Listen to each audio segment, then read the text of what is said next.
ഉള്ളൊഴുക്ക സിനിമയ്ക്ക് ദേശീയ പുരസ്കാരം ലഭിച്ചിരിക്കുകയാണ്. ആ സിനിമയുടെ സംവിധായകൻ നമ്മോടൊപ്പം ചേരുകയാണ്. അഭിനന്ദനങ്ങൾ. സിനിമയ്ക്ക് വലിയ രീതിയിലുള്ള പ്രശംസയും നിരൂപണ പ്രശംസയൊക്കെ നേടിയൊരു സിനിമയാണ്. സംസ്ഥാന സർക്കാരിൻ്റെ പുരസ്കാരവുമൊക്കെ വാങ്ങിയ സിനിമയാണ്. എന്തായാലും ദേശീയ തലത്തിലൊരു അംഗീകാരം കിട്ടുമെന്ന് ഏറെക്കുറെ പ്രതീക്ഷിച്ചിരുന്നു അല്ലേ? ഇല്ല, ചേച്ചിക്ക് കിട്ടുമെന്ന് ചേച്ചിക്ക് കിട്ടുമെന്നൊരു പ്രതീക്ഷയും ആഗ്രഹമൊക്കെ ഉണ്ടായിരുന്നു. സിനിമയ്ക്കും കിട്ടുമെന്ന് വിചാരിച്ചിരുന്നില്ല.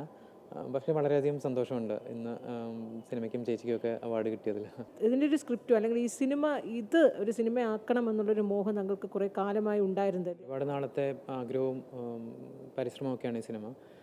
എനിക്ക് തോന്നുന്നു 2005 എൻ്റെ അച്ചാച്ചൻ മരിക്കുന്നത്, ഒരു വെള്ളപ്പൊക്ക സമയത്ത്. അന്ന് അച്ചാച്ചൻ മരിച്ചപ്പം ഞങ്ങളിങ്ങനെ 8-9 ദിവസം അച്ചാച്ചൻ്റെ ബോഡിയുമായിട്ട് വെയിറ്റ് ചെയ്തു എന്ന് അടക്കാൻ പറ്റുമെന്നറിയാതെ. അവിടെ നിന്നാണ് ഈ സിനിമയുടെ ഒരു തുടക്കം എന്ന് പറയുന്നത്. വളരെ ഹോണ്ടിങ് ആയിട്ടും വളരെ ഡിഫിക്കൽട്ടായിട്ടുള്ളൊരു നിമിഷമായിരുന്നു അത്. അച്ചാച്ചൻ്റെ ബോഡിയുമായിട്ട് ഇങ്ങനെ വെയിറ്റ് ചെയ്യുക എന്ന് പറയുന്നത്. അവിടുന്ന് ഇൻസ്റ്റിറ്റ്യൂട്ടിൽ പോയപ്പം ഇതിനെ ആസ്പദമാക്കി ആദ്യത്തെ ഫീച്ചർ സിനിമ ചെയ്യണം എന്നൊരു ആഗ്രഹം ഉണ്ടായിരുന്നു. ഇൻസ്റ്റിറ്റ്യൂട്ടിൽ നിന്ന് ഇറങ്ങിക്കഴിഞ്ഞപ്പോൾ നമ്മളൊരു നല്ല സ്ക്രിപ്റ്റ് ചെയ്യുന്നു, നല്ല കഥ എഴുതുന്നു. അത് ചെയ്താൽ ഉടനെ പ്രൊഡ്യൂസേഴ്സും ഒക്കെ വന്ന് സിനിമ ഉടനെ സംഭവിക്കുന്നു എന്നാണ് വിചാരിച്ചിരുന്നത്. പക്ഷേ ഇന്ന് അത് ചെയ്തെടുക്കാൻ വളരെയധികം ബുദ്ധിമുട്ടായിരുന്നു. ഒരു ഫീമെയിൽ ലെഡ് സബ്ജക്റ്റ് ആയതുകൊണ്ട് അത് മൗണ്ട് ചെയ്യാൻ പാടായിരുന്നു. വളരെയധികം പ്രൊഡക്ഷൻ ചലഞ്ചസ് ഉള്ളൊരു സിനിമയായിരുന്നു. ഒരു സ്ഥലം മൊത്തം വെള്ളപ്പൊക്കത്തിൽ ആക്കണം. സാധാരണ വെള്ളപ്പൊക്കം ക്രിയേറ്റ് ചെയ്യുന്ന പോലെ വെള്ളം പെട്ടെന്ന് കയറുന്നൊരു സ്ഥലത്ത് പോയി ഞങ്ങൾ സെറ്റ് ഇടുകയല്ല ചെയ്തത്. ഒറിജിനലായിട്ടുള്ളൊരു വീടും പരിസരവും ഒക്കെ വെള്ളം കയറ്റി ആണ് ചെയ്തത്. അത് ജെന്യൂനായിട്ട് വരണം എന്നുള്ള ആഗ്രഹം കൊണ്ട്. അതൊക്കെ കൊണ്ട് ഈ സിനിമ വളരെയധികം ചലഞ്ചിങ് ആയിരുന്നു. പിന്നെ പെർഫോമൻസ്, വളരെ ഇൻറ്റൻസ് ആയിട്ടുള്ള പെർഫോമൻസ് ആഗ്രഹിക്കുന്നൊരു സിനിമയാണിത്. വെള്ളത്തിൽ നിന്നുകൊണ്ട് വളരെയധികം ബുദ്ധിമുട്ട് സഹിക്കുന്നൊക്കെ സമയത്ത് കൂടെ നിന്നിട്ട് നമ്മൾ പെർഫോമും ചെയ്യണം. ചേച്ചിയും ഉറവശി ചേച്ചിയും പാർവതിയും ഒക്കെ അത് വളരെ ഭംഗിയായെന്നും അതെല്ലാം എനിക്കൊന്ന് എക്സ്ട്രോഡറി ആയിട്ട് ചെയ്തു എന്ന് പറയാൻ. അവരില്ലെങ്കിൽ ഈ സിനിമയില്ല. ഉറവശി ചേച്ചിയും പാർവതിയുടെയും ഒരു പെർഫോമൻസ് തന്നെയാണ് ഈ സിനിമയുടെ ഒരു സോളെന്ന് പറയുന്നത്. ലീലാമ്മയും അഞ്ജു എന്ന് പറയുന്ന രണ്ട് കഥാപാത്രങ്ങൾ, അവരുടെ ആ സിനിമ എന്ന് പറയുമ്പോൾ ആ രീതിയിൽ ഈ രണ്ടുപേരും ഉർവശിയും പാർവതിയും മതി എന്നൊരു കാസ്റ്റിംഗ്, അത് എങ്ങനെയായിരുന്നു? അങ്ങനെ തീരുമാനം അവർ രണ്ടുപേരും മതി എന്ന ഒരു നിർബന്ധത്തിൽ തന്നെയായിരുന്നു? എനിക്ക് തോന്നുന്നു സിനിമ സ്ക്രിപ്റ്റ് എഴുതുമ്പോൾ ഞാൻ ഇത് വളരെ ചെറിയൊരു സിനിമ ആയിട്ട് ചെയ്യണം എന്നാണ് വിചാരിച്ചിരുന്നത്. കാരണം ഇത്രയും വലിയ രീതിയിൽ ഈ സിനിമ ചെയ്യാൻ പറ്റുമെന്ന് അന്ന് ഓർത്തിരുന്നില്ല. സിനിമ സ്ക്രിപ്റ്റ് ആദ്യമായിട്ട് ഷഹനാദ് വായിച്ചിട്ട് ഇതിൻ്റെ DOP ഷഹനാദാണ് ആദ്യമായിട്ട് ചേച്ചിയുടെ പേര് പറഞ്ഞത്. ഉർവശി ചേച്ചി ആ സമയത്ത് മലയാളം സിനിമയിൽ നിന്ന് കുറച്ച് മാറി നിൽക്കുന്ന സമയമായിരുന്നു. സിനിമകളൊന്നും അധികം ചെയ്യുന്നുണ്ടായിരുന്നില്ല. പക്ഷേ ഷഹനാദ് ആ സമയത്ത് ചേച്ചിയുടെ ഒരു സിനിമ ചെയ്യാനിരിക്കുമായിരുന്നു. അങ്ങനെ ഷഹനാദാണ് ചേച്ചിയുടെ പേര് പറയുകയും ചെയ്യും, ചേച്ചീനെ പോയി കാണുകയൊക്കെ ചെയ്തത്. പിന്നെ സ്ക്രിപ്റ്റ് വായിച്ചു, ചേച്ചിക്ക് ഇഷ്ടപ്പെട്ടു. പക്ഷേ ഇമോഷണലി ഇൻറ്റൻസ് ആയതുകൊണ്ട് ചേച്ചിക്ക് അതൊരു കൺസേൺ ഉണ്ടായിരുന്നു. അതേസമയം പാർവതിയുടെ കാര്യം പറയുവാണെങ്കിൽ, സ്ക്രിപ്റ്റ് ചെയ്തതിന് ശേഷം ആദ്യം പോയി കാണുന്നത് പാർവതിനെയാണ്. അന്ന് പാർവതിക്കും ഇതേ ഒരു ഫാക്ടറുണ്ട്. ഇമോഷണലി ഇൻറ്റൻസ് ആയതുകൊണ്ട് അത് ചെയ്യാനൊരു ബുദ്ധിമുട്ടുണ്ടായിരുന്നു.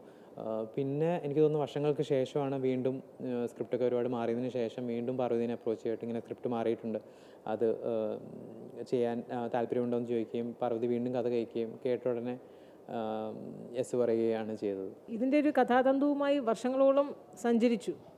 അതെ, തീർച്ചയായിട്ടും. എനിക്ക് തോന്നുന്നു ഈ സ്ക്രിപ്റ്റ് എഴുതാൻ തുടങ്ങിയ സമയം തൊട്ട് റിലീസ് വരെ തന്നെ 8 വർഷത്തെ ഒരു സമയമുണ്ടായിരുന്നു. പല സമയത്തും ഈ സിനിമ നടക്കുമോ ഇല്ലയോ എന്ന് പോലും തോന്നിയ നിമിഷങ്ങളുണ്ട്. എൻ്റെ അടുത്ത സുഹൃത്തുക്കളൊക്കെ പറഞ്ഞിട്ടുണ്ട്, ഇത് മാറ്റി വെച്ചിട്ട് വേറൊരു സിനിമ എന്നൊക്കെ. കാരണം ഫീമെയിൽ ലെഡ് ആയതുകൊണ്ടും ഇങ്ങനൊരു പ്രൊഡക്ഷൻ ചലഞ്ച് ഉള്ളതുകൊണ്ടും ഈ സിനിമ ചെയ്യാൻ അത്രയധികം ബുദ്ധിമുട്ടാണ്. പക്ഷേ അത് ചെയ്യാനായിട്ട് റോണി സ്ക്രിവാലയും അഭിഷേക് ചൗബയും ഹണി ത്രഗാനും മുന്നോട്ട് വന്നു. അവരില്ലെങ്കിൽ ഈ സിനിമയില്ല. ഹണിയും അഭിഷേകും റോണിയൊക്കെ സിനിമയുടെ പുറകിൽ അത്രയും സ്ട്രോങ് ആയിട്ടാണ് നിന്നത്. അങ്ങനെ പിന്നെ ഇത് മാർക്കറ്റിംഗ് സമയത്ത് 2 സ്ത്രീകൾ ലീഡായിട്ട് വരുന്ന സിനിമ, കുറച്ച് ഇമോഷണൽ സബ്ജക്റ്റ് പറയുന്നൊരു സിനിമ, ഒരുപാട് കൊമേഴ്ഷ്യൽ എലമെൻ്റ് ഇല്ലാത്ത സിനിമ. ഈ സിനിമ എങ്ങനെ തിയേറ്ററിലേക്ക് റിലീസ് ചെയ്യും? ഇങ്ങനത്തെ സിനിമകളൊക്കെ സാധാരണ നമ്മളിപ്പം OTTയിലാണ് റിലീസ് കാണുന്നത്. പക്ഷേ ആ സിനിമയെ പ്രൊഡ്യൂസേഴ്സ് ബാക്ക് ചെയ്ത് തിയേറ്ററിലേക്ക് എത്തുകയും അത് ആൾക്കാർ വളരെ എക്സൈറ്റഡ് ആയിട്ട് സ്വീകരിക്കുകയും ചെയ്തു. അതിനുശേഷം സംസ്ഥാന അവാർഡിലും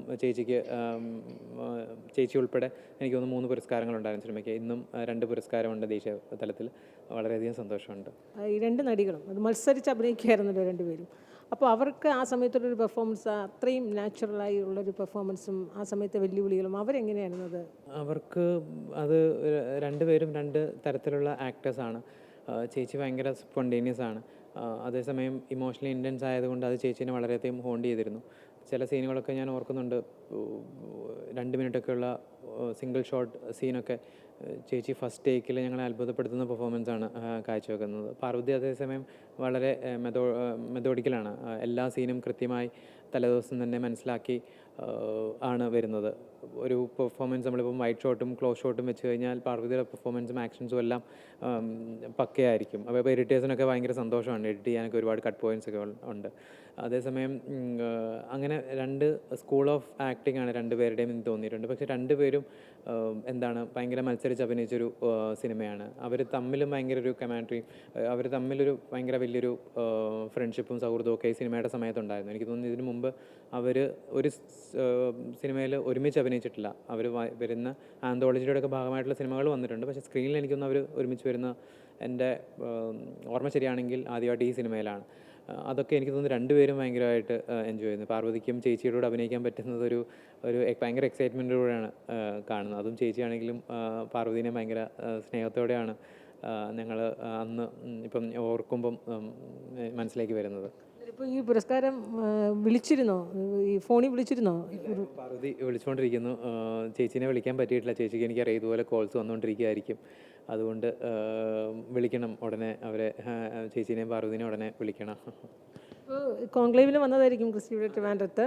ഇനിയിപ്പോൾ അടുത്ത പ്രോജക്റ്റുകൾ എങ്ങനെയാണ് അതിൻ്റെ? 1-2 പ്രോജക്ട്സിൻ്റെ എഴുത്തും ഡിസ്കഷൻസൊക്കെ നടക്കുന്നു. ഫീച്ചർ ഫിലിം തന്നെ? ഫീച്ചർ ഫിലിം തന്നെ. ഉള്ളൊഴുകിയിൽ നിന്ന് വളരെ വ്യത്യസ്തമായിട്ട് കൊമേഴ്ഷ്യൽ ആയിട്ടുള്ള സബ്ജക്ട്സാണ് ഇപ്പം എഴുത്ത് നടക്കുന്നത്. അത് ഉടനെ ചെയ്യാൻ പറ്റുമെന്ന് പ്രതീക്ഷിക്കുന്നു. ഇത്രയും നാൾ കാത്തിരിക്കേണ്ടി വരില്ല എന്ന് വിചാരിക്കുന്നു. അഭിനന്ദനങ്ങൾ ഒരിക്കൽ കൂടി.